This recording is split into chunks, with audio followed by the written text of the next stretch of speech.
Brigitte Lahaie, Sud Radio, le sexe au conseil. Alors, je parle sous votre regard et votre oreille, Philippe Arlin, des techniques pour durer, quelques petites astuces pour le couple. Faire durer son érection, on sait que ça marche mieux quand la partenaire est complice. Hein. Oui. On le sait, hein, vous êtes d'accord. Et d'abord, contrairement aux femmes, les hommes sont souvent trop axés sur le sexe, hein, centrés sur leur pénis.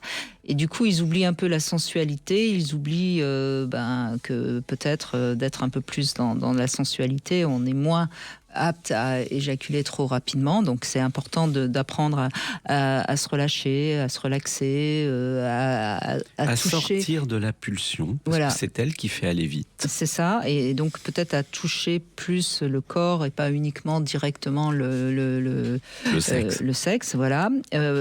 Attention aux préliminaires qui sont parfois une excitation à haute dose, et donc peut-être faire une pause. Alors c'est complexe parce que quand la femme a eu son orgasme grâce aux préliminaires, elle aime bien être prise immédiatement, mais parfois il vaut peut-être mieux faire une toute petite pause, parce que si l'homme pénètre excité au maximum, il a des chances de ne pas tenir. Et ça, c'est des techniques qu'il faut travailler au cas par cas. On est d'accord. Il faut découvrir évidemment ce qu'on appelle l'excitation basse.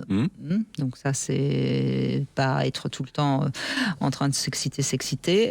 La respiration a aussi un effet qui calme. Qui permet de rester en excitation basse, justement. Elle apaise.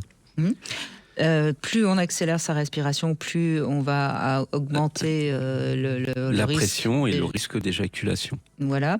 Et puis il y a un truc qui marche aussi pour beaucoup d'hommes, c'est de détendre la zone périnéale par un toucher délicat et peut-être tirer doucement vers le bas. C'est un geste qui, paraît-il, retient le réflexe de l'éjaculation. Oui, et ça répond à quelque chose qui va parler à beaucoup d'auditeurs, c'est que souvent justement cette zone-là, on la contracte, on serre les fesses, on contracte le périnée, on contracte les jambes au moment où on va éjaculer.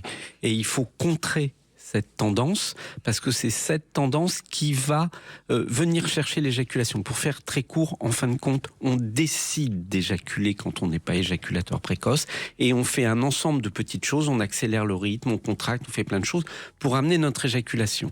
Le problème de l'éjaculateur précoce, c'est qu'il fait ces choses-là de manière involontaire, et donc il faut qu'il apprenne à ne pas les faire quand il n'a pas décidé d'arriver au bout. Mais sachez encore une fois que ça s'apprend et que tout le monde peut apprendre.